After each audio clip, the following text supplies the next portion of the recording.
Hello there, this is Big Benedict. We are playing Devil May Cry 4 Special Edition on Dante Must Die difficulty. This is mission 10 of 20. We are playing as the character Vergil, going through the game sans items. And I have, once again, employed extreme editing in this video. So there will be no loading screens, however minuscule, even if they're less than a second, they'll all be edited out. And this room here, I don't know the shape of it. It's hexagonal, I think.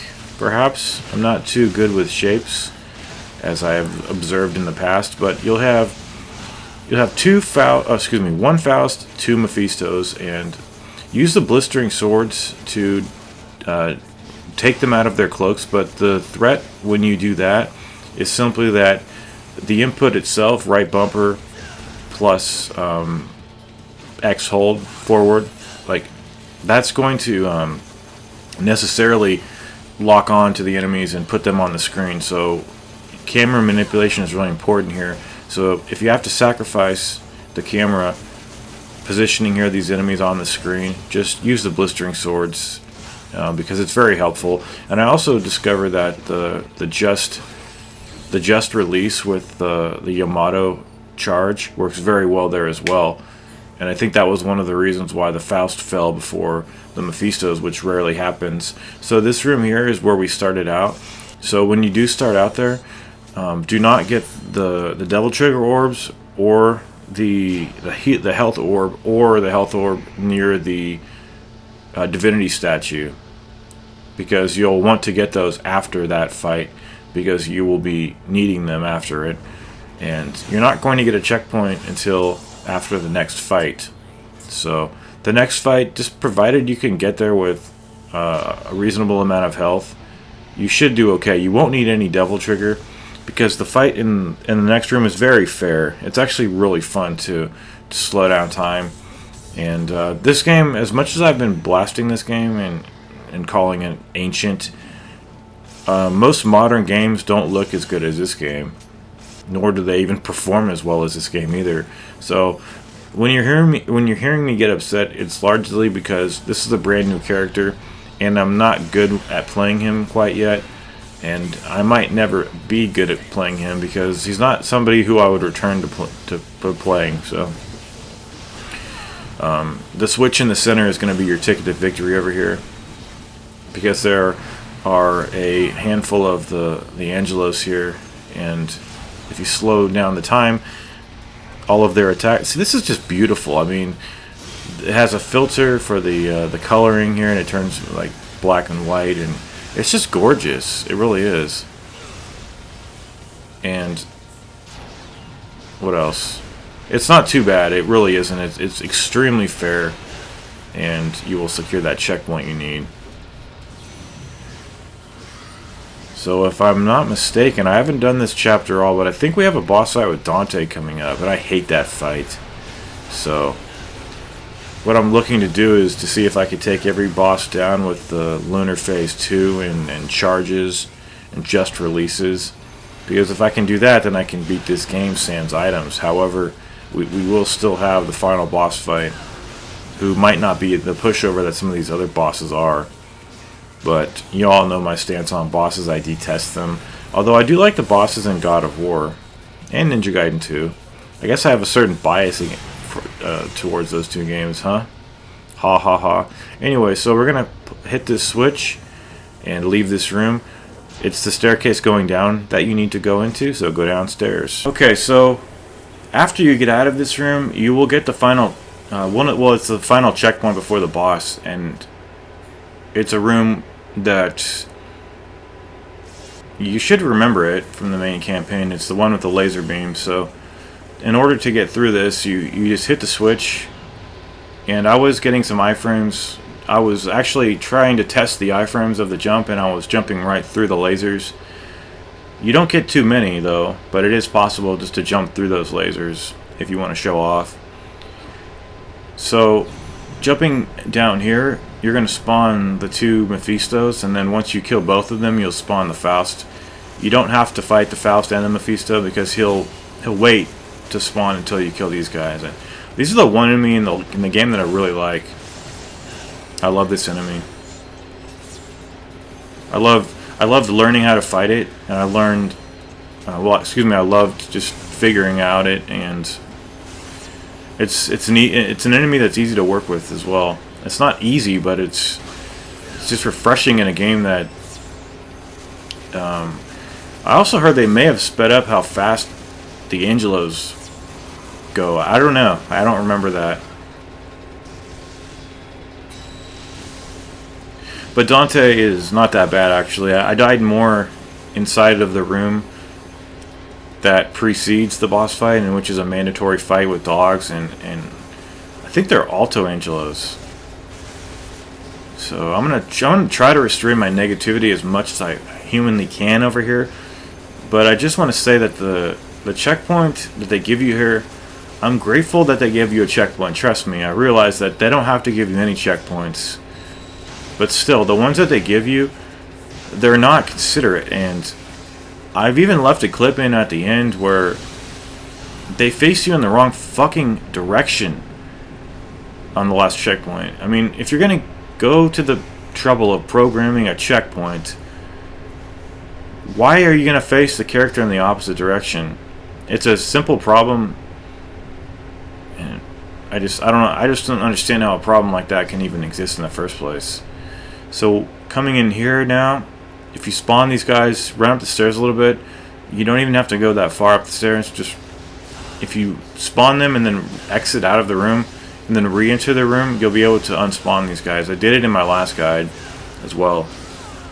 So I would highly recommend doing this, and I've only done this fight once just for the purposes of leaving it in this guide. And then every other time I ran right to the next fight because it's a big catastrophe of a fight. And it's going to be, I think I said dogs in the Alto Angelos.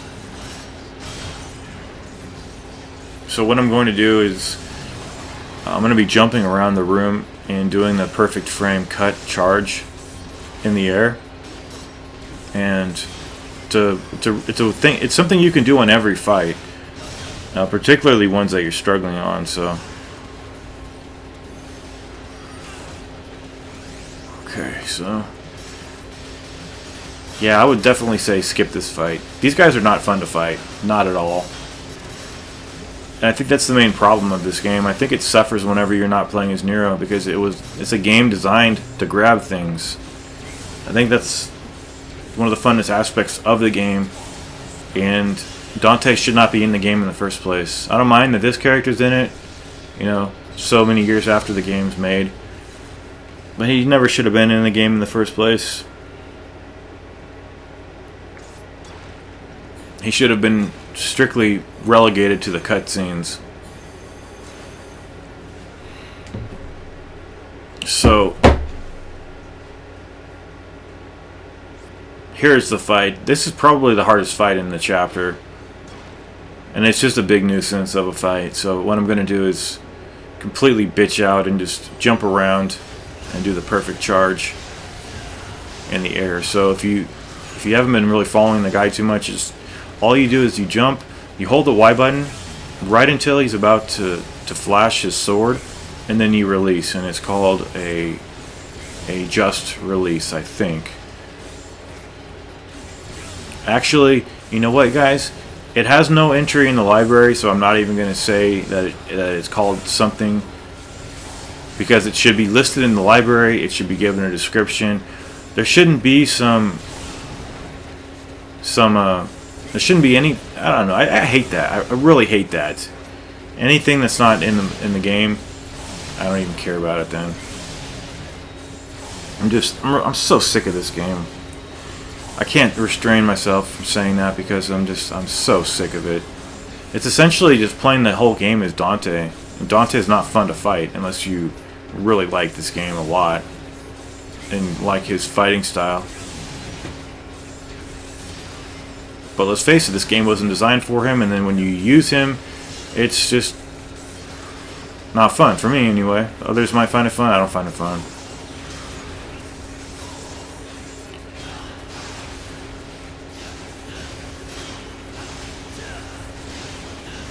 One of the problems I've always had with Dante is that when he's comboing you, there's absolutely nothing you can do to get out of it.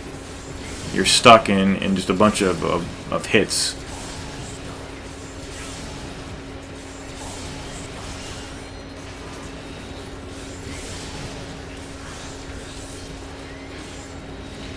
And another problem is anytime an enemy is close to you, it affects the air trick, and it's going to be you're going to be able to see it in the next fight, because every time I'm trying to jump up to the platform and Dante's near me, he can't.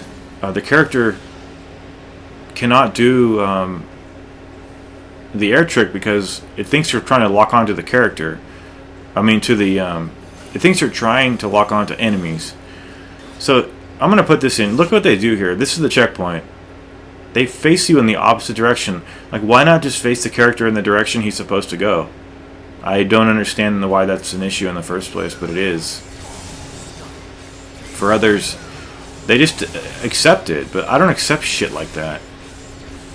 So what I'm going to do on this guy to build up my Devil Trigger is to do the perfect charges in the air, and then come up here, and you have to realize that Dante has to go through his jumps and his flips to get up to the upper platform. So while you're doing that, it's a perfect opportunity to do I keep forgetting what it's called. You all know what it is. It's the uppercut. And this fight went really smooth for me, although it took me about 20 minutes to do it. So unfortunately, he will try to interrupt you. So we got some great damage on this guy. Do a little lunar phase spamming and just get back up to the platform. It works really well because of that platform. The platform saves this fight because he's completely occupied with jumping up there, and you can take advantage of it.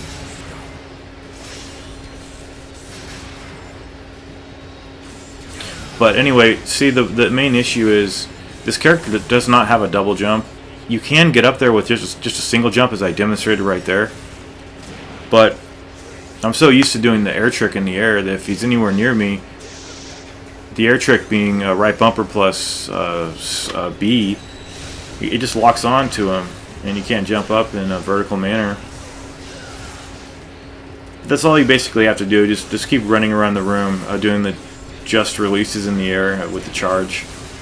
And if you have extra Devil Trigger, just activate the Devil Trigger right before you do your charge. You'll deal more damage.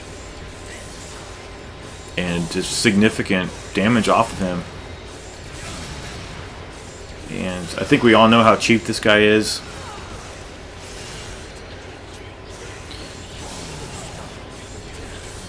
So, almost done with this fucking fight. It's just... He is... Okay, he's dead. That's one of the most annoying levels so far, definitely, and the hardest. So we've cleared it, no items, and I will see you in Chapter 11. Take care.